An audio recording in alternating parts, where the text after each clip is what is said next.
Hi everyone. So I'm coming to you mascara list today because I wanted to do a more in-depth video about my new mascara fan brush. It's actually not really a fan brush, or it's not really like a mascara. It's not made for mascara. It's actually a paintbrush. It's from the brand Select Artiste from Michaels. I still have the tag on here, and obviously it doesn't even look like a general makeup brush.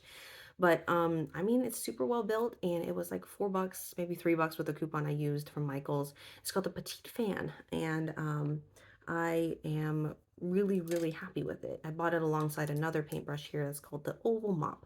And honestly, both of these have been great to incorporate into my makeup routine, and it's just really unique.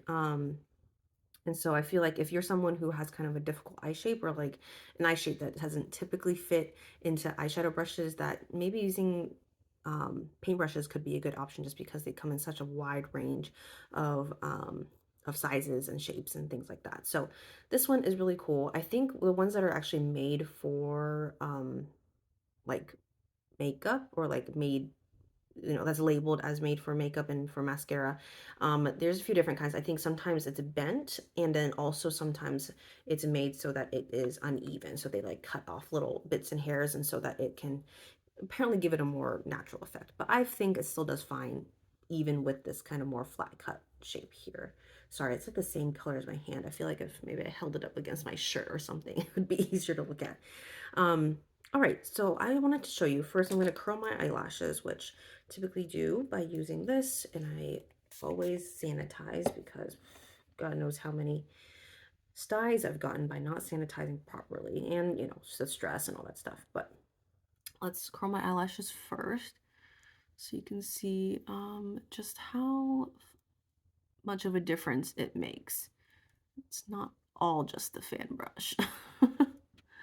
So there's that one, and then here is this one.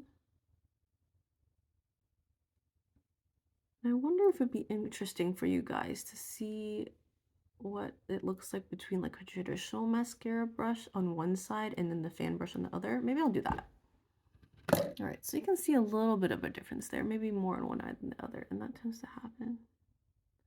Oh, and side note, my toddler has figured out how to use an eyelash curler. She's seen me use this, and sometimes I give it to her to be like, oh, just like, pretend. Like I always tell her, like, pretend, and not so close or whatever. And one day she just like stuck it there and pressed, and it didn't, and she was curling her eyelashes. I was like, I didn't intend for that, but at least you're not pinching yourself, because goodness, the first time I used an eyelash curler, it was bad. So anyways, so basically, all around, the mascara I'm showing, the things I'm using are not typical at all.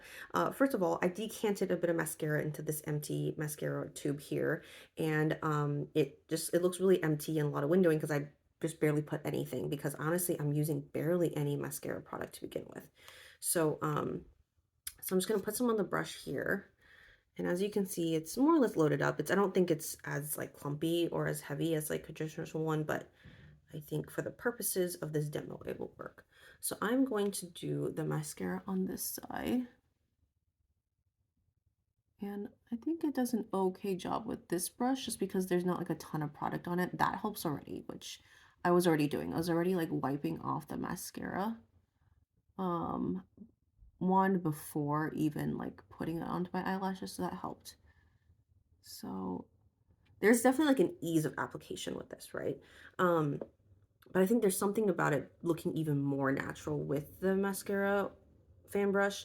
And I also feel like there's a little bit more control. It's not, sometimes I only want mascara on the tips of my eyelashes just because of the way that I do get styes and things like that.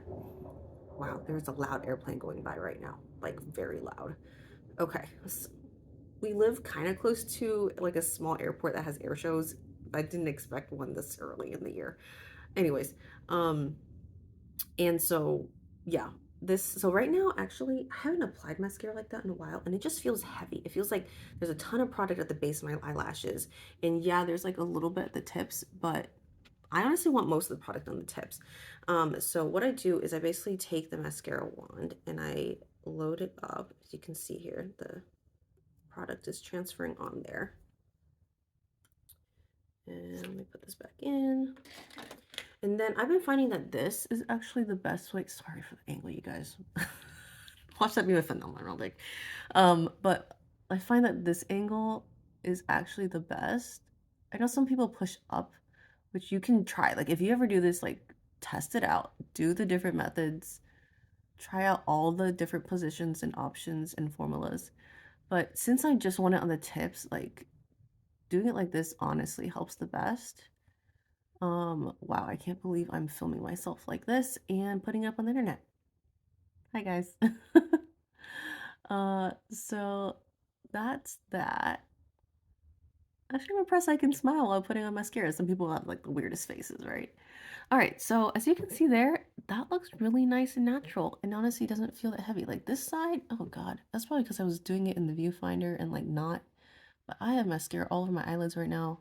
But this side looks pretty good.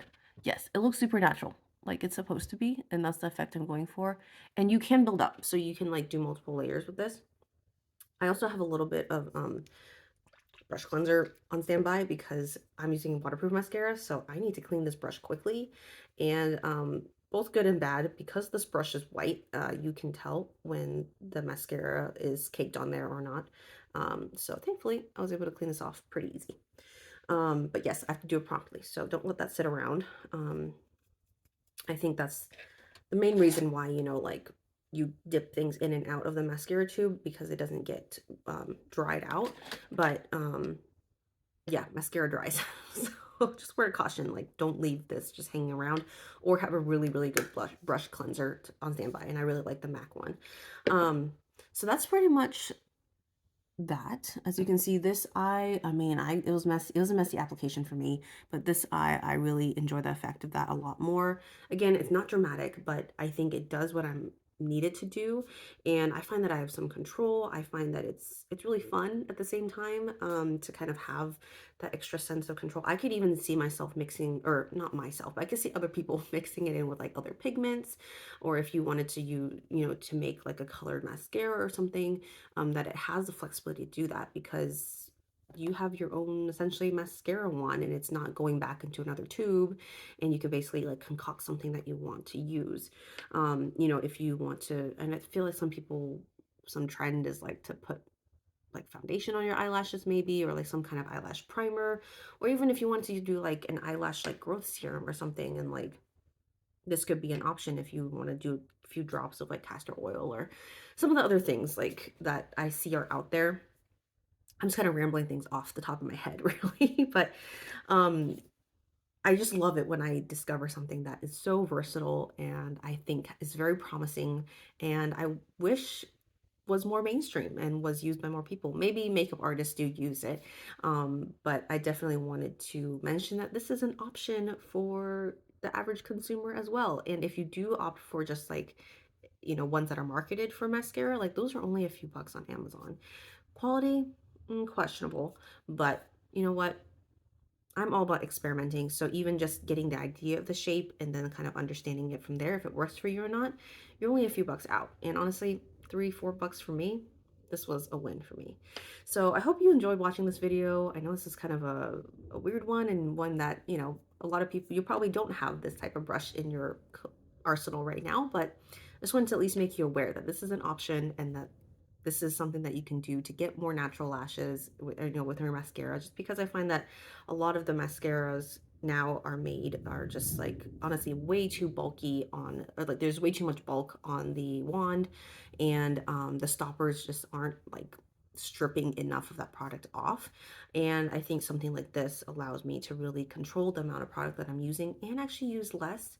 And since then, like I showed you, I've split up my mascara between different tubes. That way I can make it last longer.